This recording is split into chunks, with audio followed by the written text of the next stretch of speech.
James, just how frustrating is that to drop points again for the second game run? Yeah, it's obviously really disappointing that the second game in a row that we've dropped points, and second game in a row that, the first 45 minutes we put ourselves in a position, we don't take full advantage of the first 45, and then we're responding second half, and by our standards that's not good enough, and we've got to do obviously a lot better than that. The games running starting not the manner you'd be hoping for, is that the thing that really hurts the most? Yeah, and it's obviously poor goals that we're giving away, so yeah, we maybe created a couple of chances first half but weren't clinical enough, and it's obviously two different sides of football, where you see the first half to second half to St Mirren and the first half to second half today. It's completely different, so we need to really have a look at ourselves and address that. What do you think is behind that, starting the game just poorly and then having to have that reaction at half time? Well, obviously we put ourselves on the back foot when we concede poor goals, and that's effectively what really happens in both games. You put yourself in a bad position, you're going uphill then to obviously get the goal back, but we started fairly okay, we tried to move the ball, but obviously there was more conviction second half compared to first. Do you feel like the team obviously been improving and heading in the right direction, perhaps take a step back these last couple of weeks, that you've perhaps gone into habits that got you into the place you were at the start of the season? Yeah, and the first, obviously these last two games is nothing compared to what we were playing beforehand, and defending really well as a team, giving teams chances that like today we gave away, and we were building something really, really good. Then the past two games we've just been giving sloppy goals away. And James Manager said some of the players, he's seen a bit fatigued. I'm not saying it's an excuse, but is that a kind of a valid thing to say at this time of the season?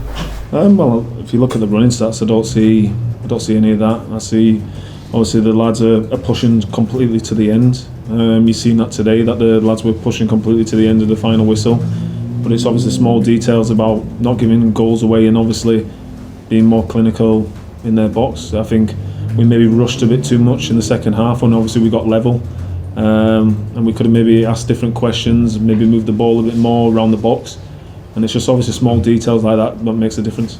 As a teammate, would you prefer somebody puts their hand up and says, I don't feel 100% to play a game like Tierney did today, rather than let the team down by being at 60% or whatever? Yeah, you obviously want everyone to be honest. I think everyone will always be honest in a team and always try and give it their all every single time.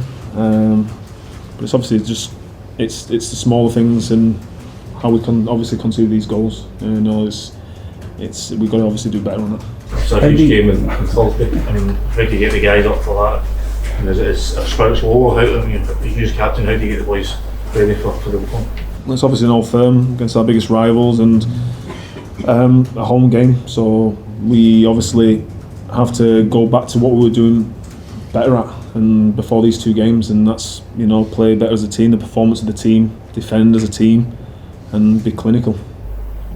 14 points. No, sorry, I was going to say 14 points now is the gap between the two teams. Does that seem unassailable at this point? Because it's quite significant. It's obviously points that we're obviously not happy about, and we're just going to push it all the way to the end of the season. Given the record in the Old Firm games, I think it's 7 without a win now. Is there a mental hurdle that almost has to overcome against Celtic as well? Well, we had we were unlucky in the final. Going all the way to the extra time.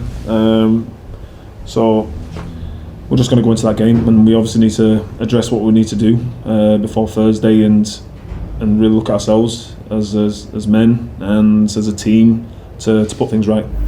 James, when you look at some of the reaction online to the boos at the final whistle as well, I mean, there's a feeling that there's some pressure on the manager's shoulders here that he needs a result on Thursday, face to keep his own position. I mean, for you guys, how do you feel about that they've seen him to win the sort of flag that he's had to deal with? Well, we can apologise for the supporters, because the past two games we've wasted 90 minutes on two halves where the performance level is not us, and that's unacceptable. So you can understand the boos.